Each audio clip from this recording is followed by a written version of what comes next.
ọmọ kó tó jíire abẹ́ ti sùn oorun ẹ̀wẹ̀ bí àkókò ikọ́ ṣe rí lórí ìdìbò tó ń lọ lọ́wọ́lọ́wọ́ nílùú Ọ̀ṣun rẹ́rẹ́ mà ti rùn kódà débi pé kábíyèsí Ọọ̀ni Ifẹ̀ àwọn gan ganu sórí ọ̀rọ̀ yìí lórí gbogbo bó ṣe lọ ìyẹn nìkan kọ́ lọ́wọ́lọ́wọ́ báyìí wọ́n ti ní káwọn House of Reps gbogbo àwọn mẹ́mbà kọ́ lọ máa tẹ̀lẹ̀ síbẹ̀ o is a must for APC to win gẹ́gẹ́ bí ohun tí wọ́n ń sọ lọ́wọ́lọ́wọ́ ní ìlú Ọ̀ṣun rèé o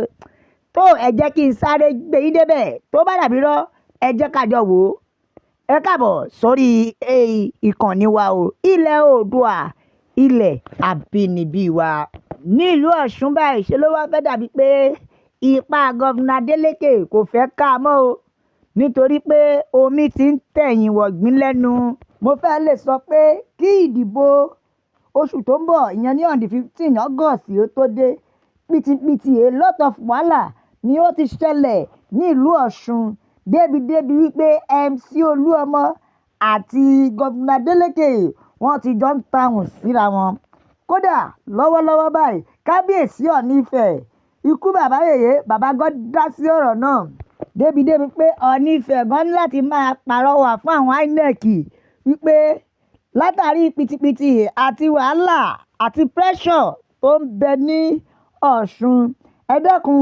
ẹ bá wa ṣe ètò náà ẹ ṣe ìdìbò náà kó lọ ní jẹ́jẹ́ kó lọ ní ìrọwọ́rọsẹ̀ tí ò gbọdọ̀ sí pé ogun ìtẹ̀jẹ̀ sílẹ̀ bẹ́ẹ̀ sí ẹ̀ ṣe ló fẹ́ dàbí pé níbi tá à ń bá lọ ipa APC ó ti ń pin lọ́sùn o bẹ́ẹ̀ dẹ̀kẹ̀rẹ̀ àjọ INEC gan wọn ò fẹ́ rí kankan ṣe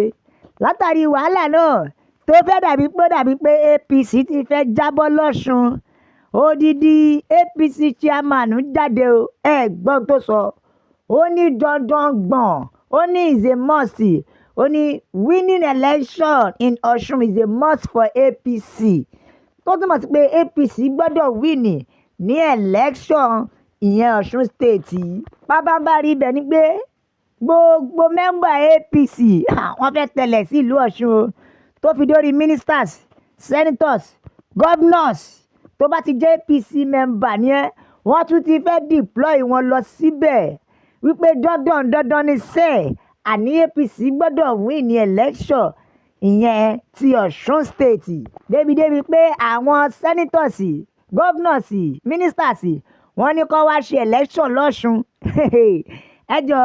lórí ọ̀rọ̀ yìí ti pátì kúkú wọ́n gbọ́dọ̀ ṣàmúìnì gbogbo ipá ní APC ń lò ó dàbí pé APC ò fẹ́ trust INEC mọ́ o wọ́n ti yá ń pe àwọn family member wọn ìyẹn àwọn governors àti ministers kó wá fojú ara wọn rí bó ṣe ń lọ láì ṣe pé àwọn governor yìí wọn ò níṣẹ́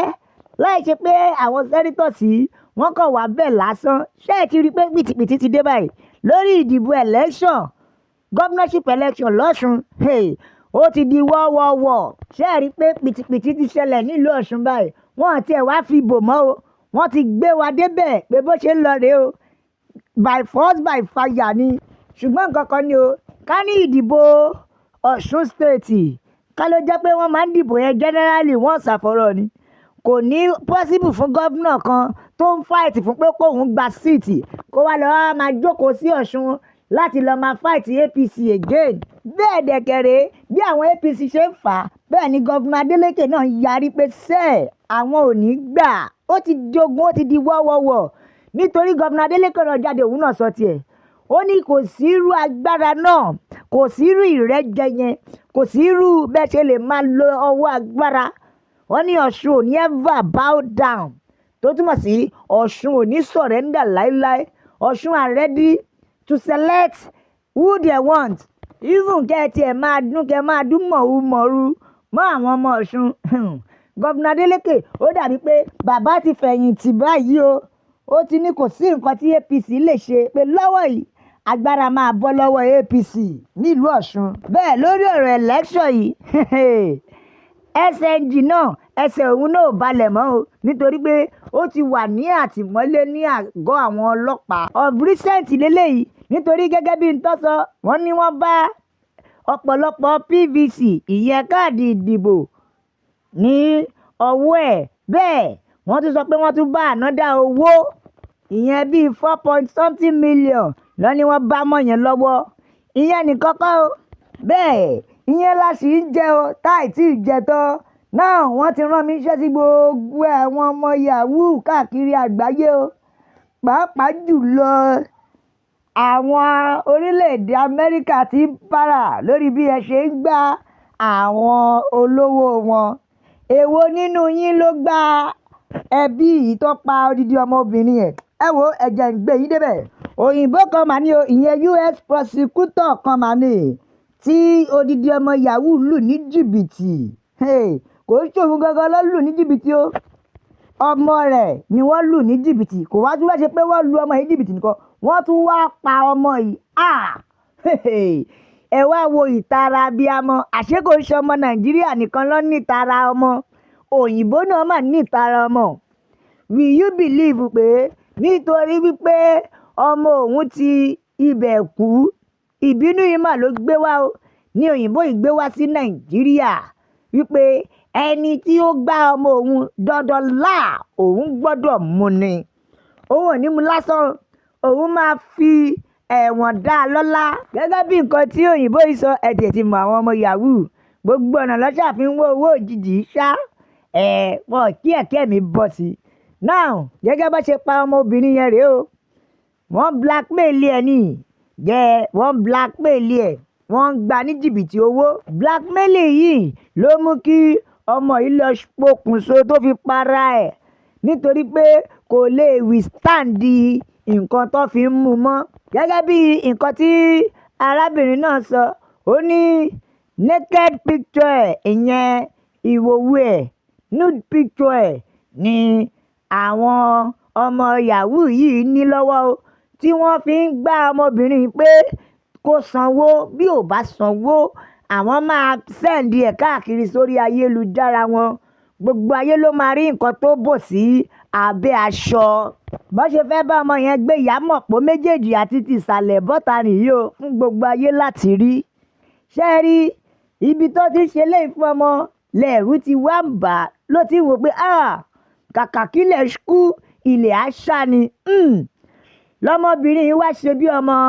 ọkùnrin o kò tiẹ̀ ṣe bí ọmọ obìnrin mọ́ ó ṣe bí ọmọkùnrin ló bá kúkú wò pé kọ̀rọ̀ ayé jìnnà ju kọ̀rọ̀ ọ̀run lọ. bó ṣe gba ọ̀run lọ ń tiẹ̀ nìyẹn o látàrí pé ó sá fún ìtìjú lẹ́yìn tí ọmọ náà ti kú tán. òun ló wá fa pitipiti o ní ìtara abiyamọ bá mú ìyá ló bá ní sẹ́ẹ̀ ẹni tó ṣekú pa ọmọ òun máa wá a rí torí àwárí lobìnrin wà kọbẹ̀. with immediate action kíá ló pe àwọn agbófinró ti ìlú òyìnbó. àwọn agbófinró ti ìlú òyìnbó wá ṣiṣẹ́ pọ̀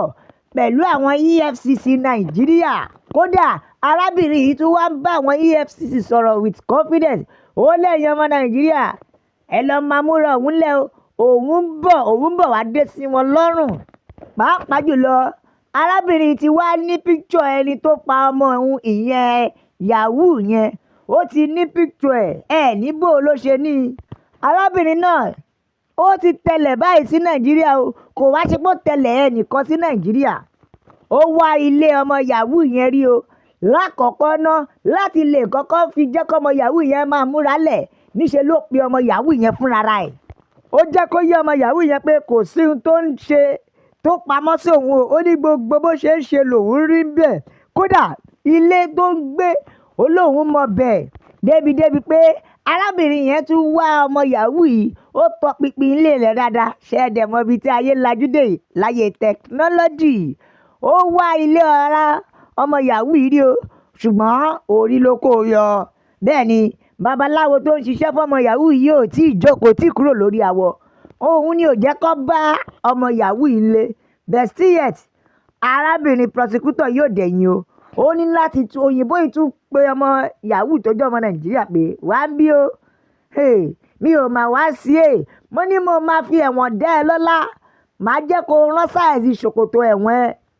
bẹ́ẹ̀ dẹ̀kẹ̀rẹ̀ kìí sí o mo máa rí i pé mo mú ẹ kí n tó kúrò lórílẹ̀‐èdè Nàìjíríà yìí. bẹ́ẹ̀ kò kí ń ṣe ọmọ yahoo yìí nìkan ni tàkọ́kọ́ o torí gẹ́gẹ́ bí nǹkan tí arábìnrin òyìnbó yìí sọ